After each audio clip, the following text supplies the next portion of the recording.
good, everyone? I'm Daniel Omach. Welcome to the Freestyle with Daniel Omach. This is the first official video of the YouTube channel, or episode, if you will. Who do we have on today?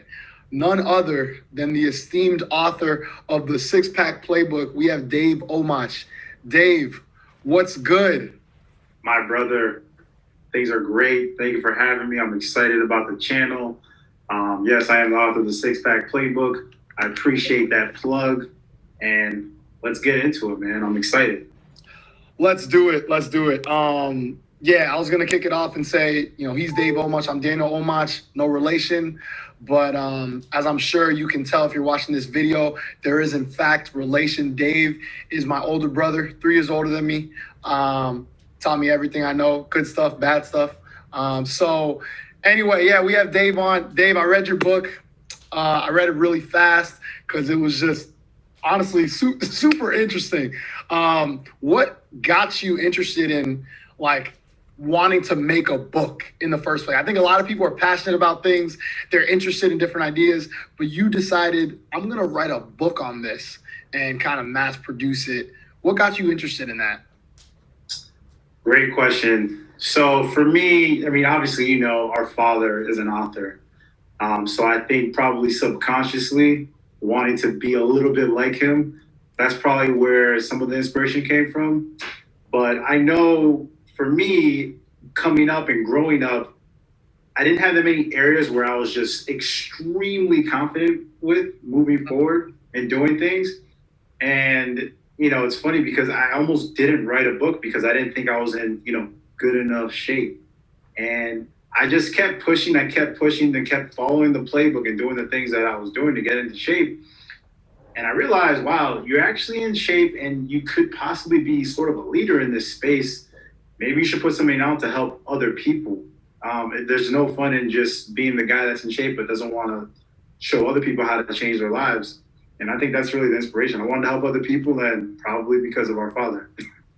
That's real. That's definitely a good answer. And just to sort of, to edit sort of a statement that I said before, learned a lot from mom, dad, from Amanda especially, particularly around fitness. So I wanted to ask you there around fitness, who or what were some of your influences just in life that got you interested in nutrition, fitness, generally?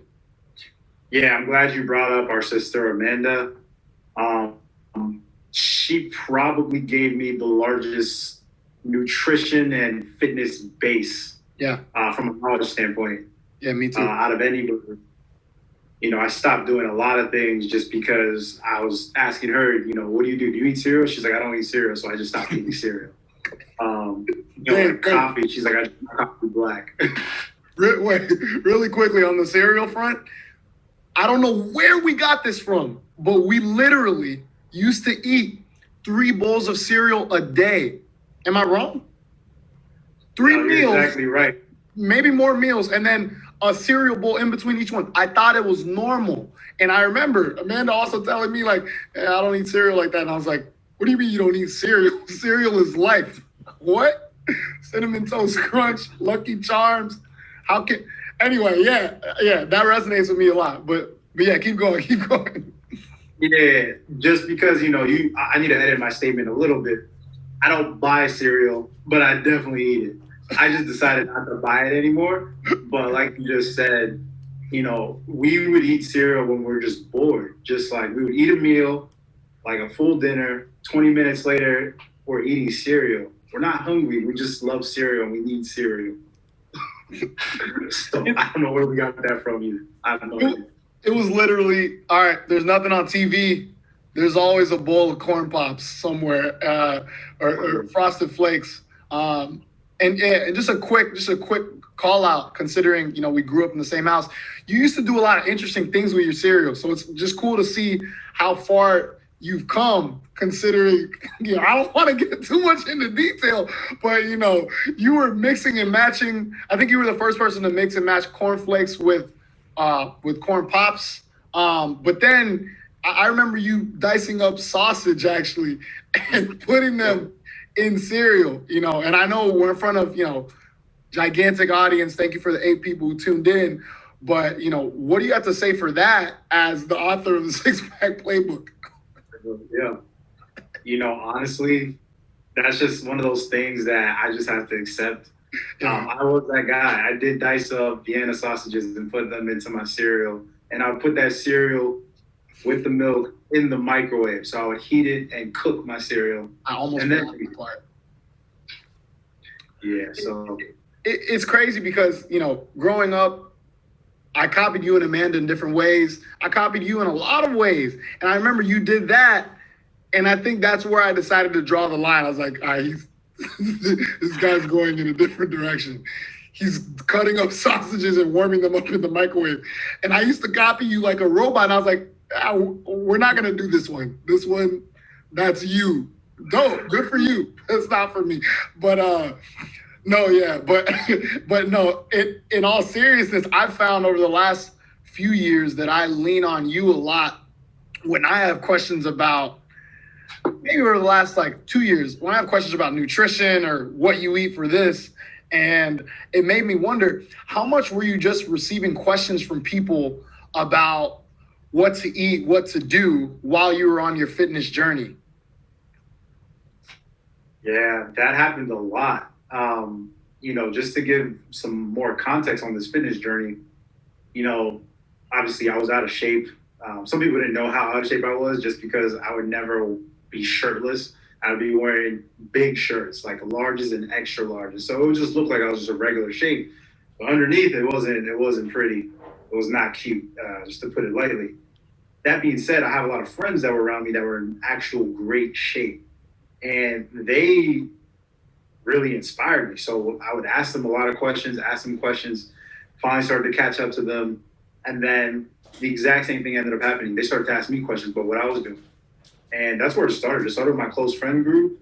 And then obviously with social media, you have a little bit more reach. Old high school friends, old coworkers, everybody started asking a lot of questions. And yeah, it was mainly the same stuff. Like, what's your diet? What kind of workout regimen are you on? What supplements are you taking? Which I don't take any supplements. I don't even take protein powder, let alone anything else.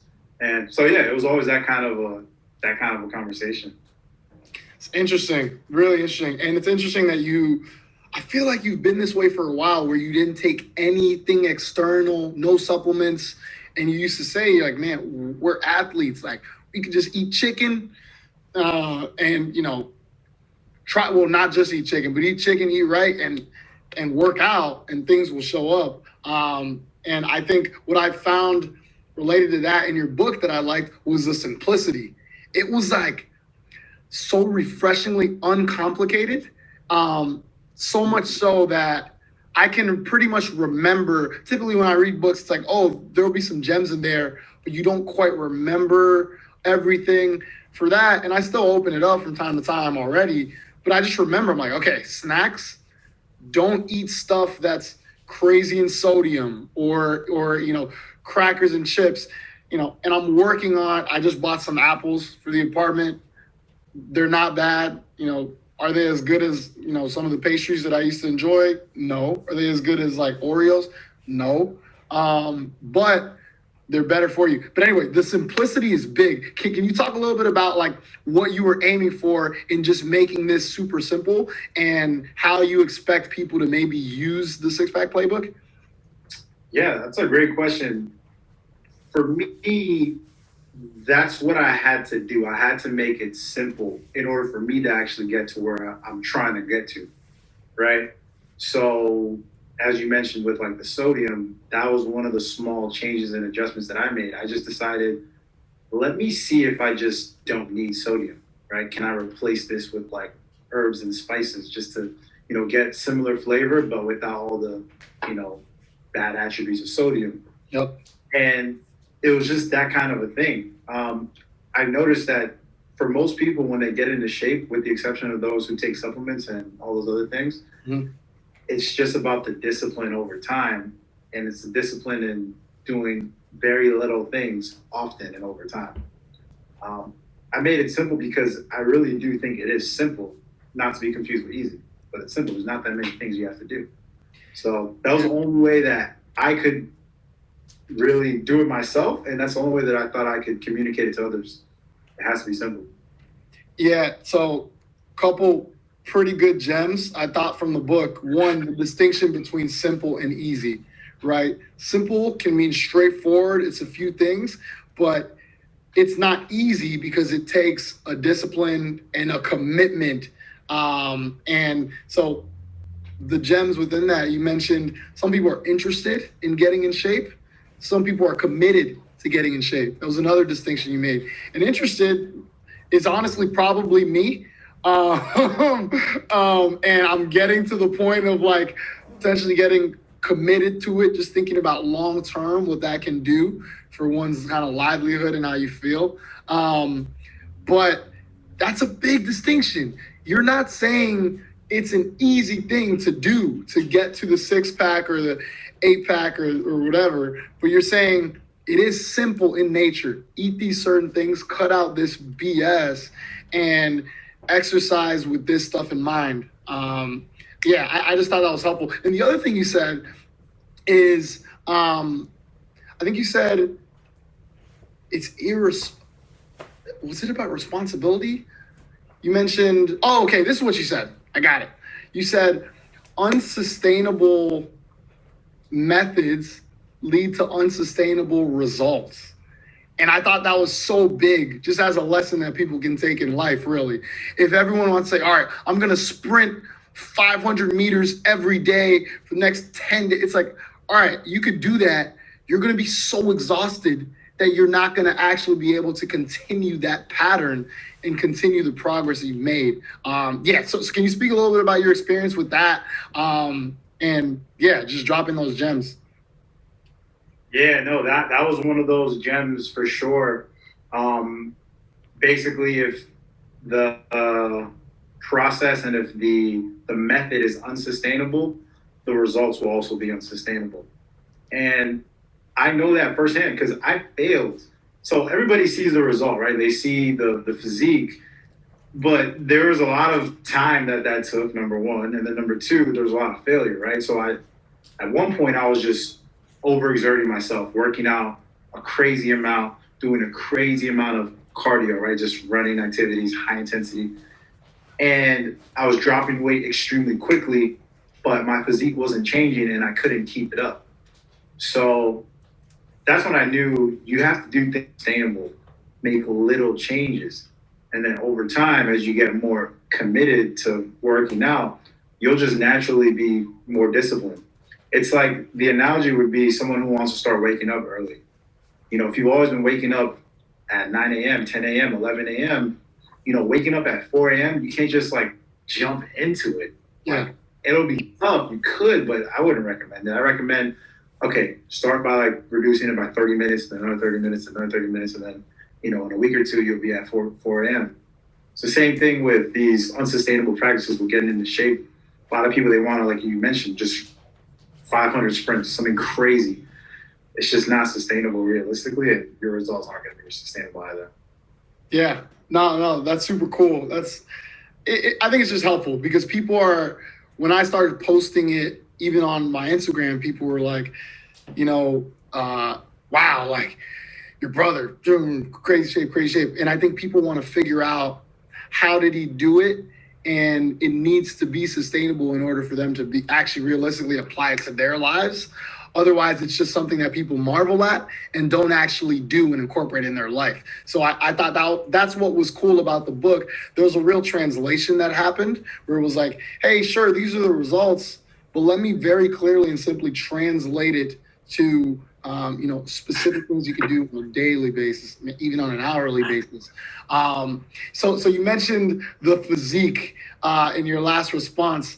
And yeah, man, even me, I was shocked. I was like, I grew up with this dude. Like, what? Yeah, and it was just insane. And some people were like hitting me. Actually, not some people. To be frank, a lot of people were hitting me up like, yo, Daniel, like, you got to be on this. I was like, listen, man, you could keep waiting years, your whole life, but it'll be tough. Even though technically we have pretty much the same genetic makeup, but you're in freak territory, man. Like props, respect. And then some people also thought at times that it was me. It's like, oh man. For those people, I just let that happen. I was like, just been working. You know what I'm saying? Been working hard. And to this day, they might still. It's so sunny in New York. Yeah. How is it so sunny in New York City? The everything going on. I traveled, but anyway. Yeah. On the physique front too, you compared yourself to a few people in the book, and I thought this was really important. Honestly, this alone is a good reason for people to read the book. But so some of your comparisons, DK Metcalf's younger brother, which is interesting because I'm actually going to look up DK Metcalf. He's 23 years old. So I thought that was great. And then you compared yourself to Terry Crews as well. And I might have been missing some, but I'm telling you, people, the comparisons alone are worthwhile to read the book, and they're terrific. But basically the point is, dude, you had fun with this book. It was clear, and you used kind of the language that we use when we talk, man, just about a lot of this stuff. Can you talk about that and how you wanted to make sure, I don't know, that the book had like some of you in it, that it was fun? Because I honestly didn't expect it. I expected more like do this, but it was like, it was just free and just freestyle. It was just real, man. And I appreciate that. I don't know if you want to speak to that process. Yeah. I struggled with even sharing my physique first, number one, let alone sharing a book. So I knew that if I was going to do it, I have to be myself, and I have to make it something that people are going to have fun and enjoy and maybe laugh at. It does just kind of speak to my personality and the way that I feel about getting into shape. I don't take it that seriously. I'm obviously committed to it, but it just had to be free and it had to be fun. And hopefully it speaks to a little bit of, even though those analogies and those comparisons are ridiculous. Like obviously I don't look like any of those people because they're in crazier shape than I am. But hopefully it shows a little bit of humility that I have, because I'm not trying to sell these books. Like, sure, I want people to buy the book, right? But it's not the purpose. The purpose is, why don't we focus on making little changes that can improve our health, improve our immune systems? We're in the middle of a pandemic. You getting a six pack isn't going to get you, immune from COVID, but getting into better shape can only help you. And the things that I tell people that they can consider doing, that's the goal, is to help more people. And the real big benefit and the real big purpose of a book is when you can influence your surroundings, the people that are around you, right? When you start getting into shape, what's going to happen? People are going to start asking you, what are you doing to get into shape? That's what happened to me. And I'm slowly seeing that people in my immediate circle are starting to take their health more seriously. And I'm proud of being influential in that capacity. So that's the whole purpose. The reason why I made it fun, light, the reason why I made it short, not just because I thought it would make it easier to digest and for people to be entertained by, but more so that people know, look, I'm not doing this to like get money from the book. I just want people to improve their lives. And the more people around me that are healthy, the better we can possibly make the world ultimately. So sounds cheesy, but it's true.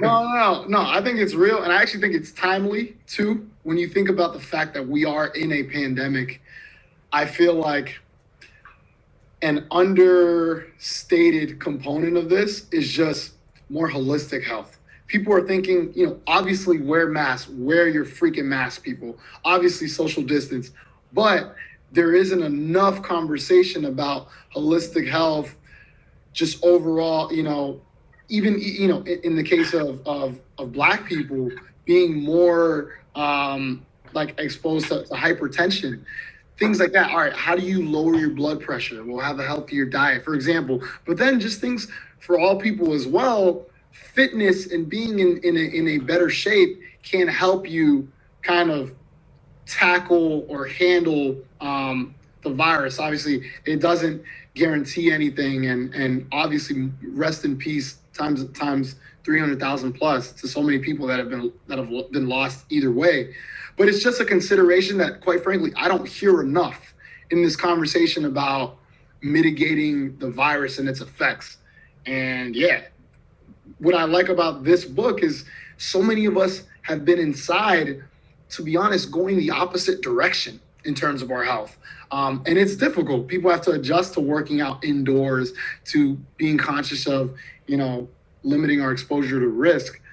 But the book's so great, and I think it has so much momentum, at least people asking me about it, because it's like, wow, fitness is important. And I have been going the opposite direction because I've been stuck inside here on my couch watching every single thing that comes out. And then I hope the undertone is also, well, look, if I'm in better shape, then I'm technically at less risk for a disease that attacks like the respiratory area, So anyway, I'm far from a doctor, and you made all your concessions. You're far from a doctor too. They're in the book. But I think that's a factor here for anyone who's listening or watching to think about, getting in better health isn't just an aesthetic thing. And I think you make that clear in the book. It's called the Six Pack Playbook. But to me, this is it's just a playbook. It's a health playbook because, no matter what your goal is on the health spectrum, there's something for you in here. And to your point about influencing people outside of your circle, dude, I read this and I loved it. I vibed with it, but I didn't quite expect to be going down the path, but I couldn't really help it. Once I was like, let's not get this snack, maybe. Let's do this thing. Or, if I'm working out now, the supersetting thing with abs, that's great. Otherwise, I don't really hit core. So it's a chest day. All right, in between sets, jump in, hit core. So I thought it was awesome, man, and really timely. So yeah, man, I think that part's awesome. And then so Dave, let's set the record straight on something. I don't know how many times I've got a message from a friend with one of your pictures that says, wow, Dave's really eating no carbs. And it was like, Dave hasn't seen a carb in 5 months. Like, all right, in your book, you had a section that said you eat carbs. So set the record straight. You eat carbs. Dave Omach eats carbs, right? I eat carbs let's clap one time. Like, I'm eating, guys. Breaking news. Breaking news. Without getting too nutrition science classy, carbs are just an essential nutrient, meaning our bodies need them. So it's similar to water. We need water. So if you cut things out just because they can speed up, your route to whatever physique you're looking to get, it does not mean that you're supposed to do that. So that's really all it is. I just don't cut it out because it's an essential nutrient. I need them, especially when I'm doing a really strenuous workout. Yep. Like, you want those carbs because they give you energy. So I just can't go a day without eating, like what I put in the book, oatmeal, sweet potatoes, and salads. I eat rice too. I do. I don't go crazy with it, but you need carbs because you want that so that when you're using weights, when you're doing something extremely strenuous, you can do it to your fullest. Cutting out carbs entirely, it's just not a real thing. That's an unsustainable practice, just to go back to what we're talking about. But at some point, you're going to need it, and then you're going to spaz out and then say goodbye to all your results. So it's all about moderation. That's all it is. Makes sense. Awesome, man. One thing I want to throw in too, you said dairy sucks. Well, you didn't say dairy sucks, but you pretty much implied dairy sucks. But my thing is, aren't we biased? We're both lactose intolerant. I know this. In fact, I know it more well than I would like, to be frank. I think we shared a room for a period growing up. Yeah, hard to breathe, ladies and gentlemen. Hard to breathe, right? Did we have a window in there? One? I'm not even sure. It sure as hell wasn't open. Wish it was. But I'm getting PTSD just from there right now. Yeah, me too. Yeah. So dairy sucks. You don't have any dairy, right? Like as in you have eggs, but you don't have like milk and yogurt or anything. Yeah, I think dairy is useless. To me, it sucks because it has so many of the bad things that we don't need, right? Like, again, 75% of people, according to a lot of studies, you can look it up later, what studies, but 75% of people are allergic, right? They're lactose intolerant, like myself and like you, Nana. So we have problems digesting it. We're extremely gassy. We get bloated with it. So it's just ridiculous. I think it was 64 pounds of cheese, if I'm not mistaken. Sorry, 36 pounds of cheese is how many pounds of cheese Americans eat yearly, annually, which is a crazy statistic. That's crazy. Yeah, we eat a bunch of ice cream. These are things that have a lot of sugar, saturated fat. It's horrible for our skin. I just don't subscribe to it. And there's a lot of evidence too, just to kind of get slightly detailed, because a lot of people say, well, you need dairy because of the calcium, right? That's why, growing up, we would drink milk because, it's good for the bones. I mean, it's well noted and documented that you can get all the calcium you need from a ton of other foods. Yeah. And they're already in our diet. So there's like this over dependence on dairy. Plus, it's not good for us. Most people can't digest it. I just think it's useless. I just don't do it. Amen, brother. Not biased at all. Amen. With that said, I still have to have the occasional pizza. I live in Brooklyn, New York. I mean, come on. But whenever I do, I tend to face, the punishment that I'm familiar with.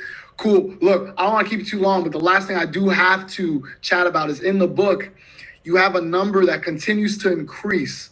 And, you initially are talking about a 6-pack that you have. And then you go into a later period where you say, the reason I have an 8-pack. And then, I'm thinking, okay, 8-pack. Dang, cool. And then I kept turning the page and you were like, yeah, this is how I ended up with the 10-pack. And, I figured you wrap it up there. Did we go as high as 14, Dave? 14-pack? Is that? I can't even remember. You have to get the book to find out if you don't got it. But literally the funniest. One of the funniest parts of the book for me. I had to have fun with it. My nature, that's the things that make me laugh, is someone who's like so ridiculously like, cocky. It's just like ridiculous. Like, it's a joke. So I just wanted to give people an opportunity to just be like, Dave, get out of here. Like you said, I don't let people see it coming. So hopefully people have fun with it when they read it, just to get it a little bit lighthearted. Yeah, no, it was great. I had a really good time reading it, and real talk, I'm still putting in some of this stuff in practice. So, theoretically, I should have a 6-pack in a few days. No, no, but by tomorrow morning you should be good. If I read it front to back by tomorrow morning, at least 6. As far as the 10, that might take a few more days. No, but this thing's awesome. You guys should go ahead and check out the 6-Pack Playbook with Dave Omach. Dave, thank you, man. Thanks for the time. My brother, my literal brother. Where can people find it really quickly? Yeah, so the best place to go is sixpackplaybook.com, and it's with the number 6. So 6 and then packplaybook.com. Or you can go straight to Amazon, and if you just type in the actual letters, sixpackplaybook.com, you can get it. It's a really short read. It's nice, short, brief. And I think one of the things that I'm really proud of, to be honest, is that it passes the any page test. So any page that you open it up to, you're going to get some value. And that's the one thing I wanted to do. Like, I wouldn't just make something that I can get people to buy. I know I'm known as like the entrepreneur, the sales guy. I sell real estate, but with this, I really wanted it to be practical and useful. So I'm not trying to make money. I'm trying to help people. So that's what it is. Love it. Love it. Dave, appreciate it. We got Dave Omach and Daniel Omach on the first episode of the Freestyle with Daniel Omach. Thank you so much, Dave. Keep it real. Stay up, man. I'll give you a call probably tomorrow or something like that. Oh, yeah. We'll see each other sooner or later, buddy. You already know. All right, brother. Take it easy. Six Pack Playbook. Go buy that. Take care. Let's go.